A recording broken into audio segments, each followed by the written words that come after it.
Hello students, स्वागत है आपका हमारे स्टडी व्यू एजुकेशन चैनल में। आज की जो डिक्टेशन है 80 वर्ड पर मिनट की स्पीड पे लिखेंगे। डिक्टेशन स्टार्ट होगी 3 सेकंड बाद। स्टार्ट। हाल ही में अमीम चीफ असदुद्दीन ओवैसी ने लोकसभा चुनाव में AIADMK को समर्थन देने का ऐलान किया है। विराम। हैदराबाद सांसद ने कहा कि AIADMK ने उन्हें यह आश्वासन दिया है कि वह बीजेपी के साथ गठबंधन नहीं करने वाले हैं। विराम।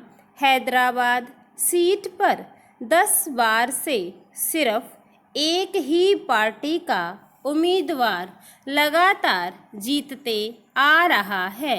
विराम। इस सीट पर अमीम 1984 से लगातार जीतती आ रही है। दूसरी पार्टी का कोई उम्मीदवार सामने मैदान में टिक ही नहीं पाता। विराम।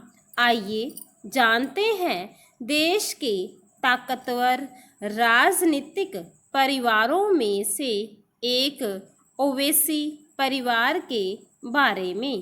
पैरा।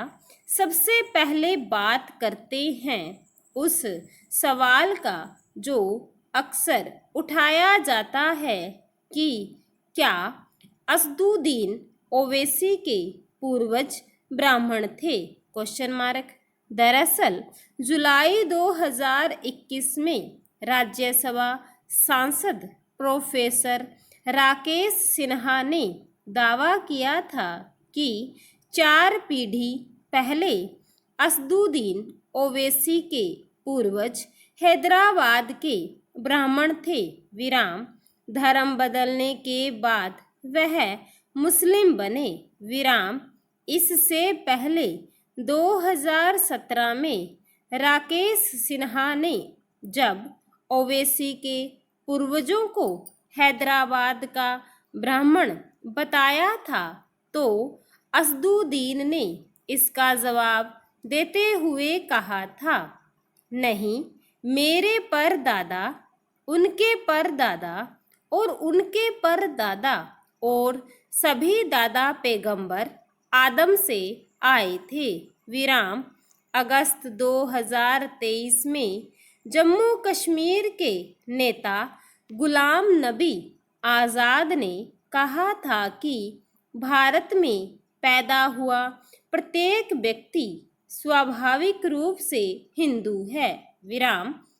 इसके बाद दोबारा सोशल मीडिया पर कुछ लोगों ने दावा किया कि असदुद्दीन ओवैसी के दादा अब्दुल वहीद का नाम तुलसी राम दास था। विराम। उन्होंने अपना धर्म बदल लिया था और मुस्लिम धर्म को स्वीकार करने से पहले वह ब्राह्मण थे।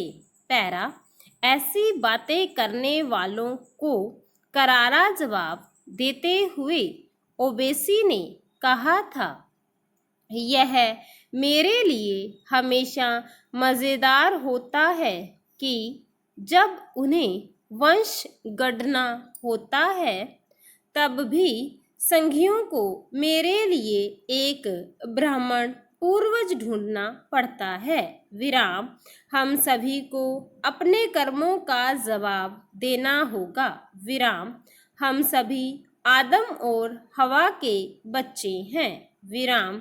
जहाँ तक मेरी बात है, मुसलमानों के समान अधिकारों और नागरिकता के लिए लोकतांत्रिक संघर्ष आधुनिक भारत की आत्मा की लड़ाई है। विराम। यह हिंदू फोबिया नहीं है। विराम। ऐसे में ओवैसी के पूर्वजों के ब्राह्मण होने का कोई पुख्ता सबूत नहीं मिलता है। पैरा।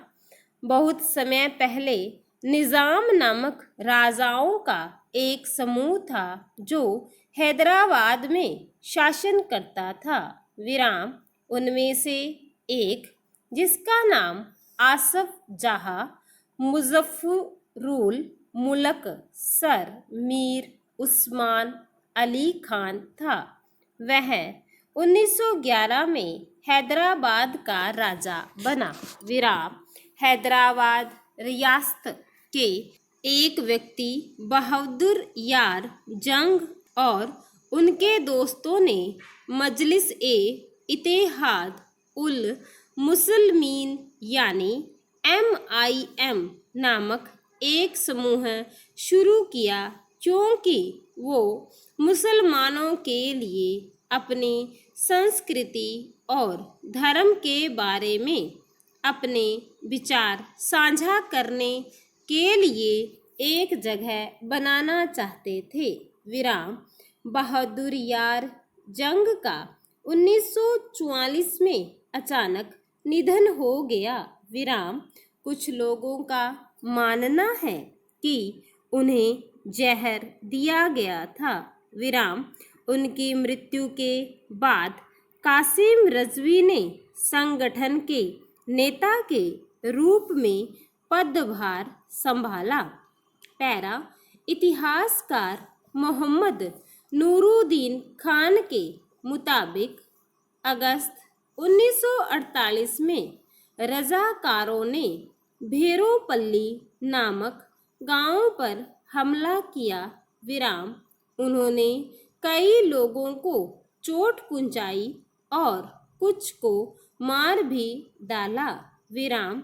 उन्होंने महिलाओं से रेप किए और 118 लोगों को मार डाला।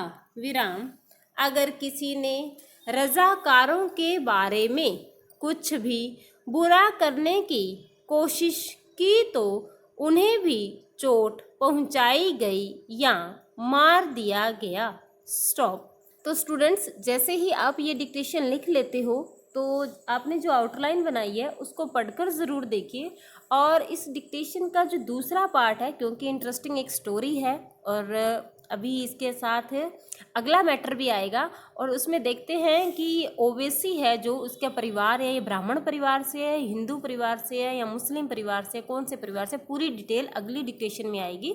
तो इसका जो आपको लिंक है हमारे टेलीग्राम चैनल पर मिल जाएगा और टेलीग्राम का लिंक है इसी वीडियो के डिस्क्रिप्शन में दिया हुआ है। यदि आपने हमारे स्टडी व्यू एजुकेशन चैनल और टेलीग्राम चैनल को ज्वाइन नहीं किया है तो आप अभी ज्वाइन कर लें। Thank you.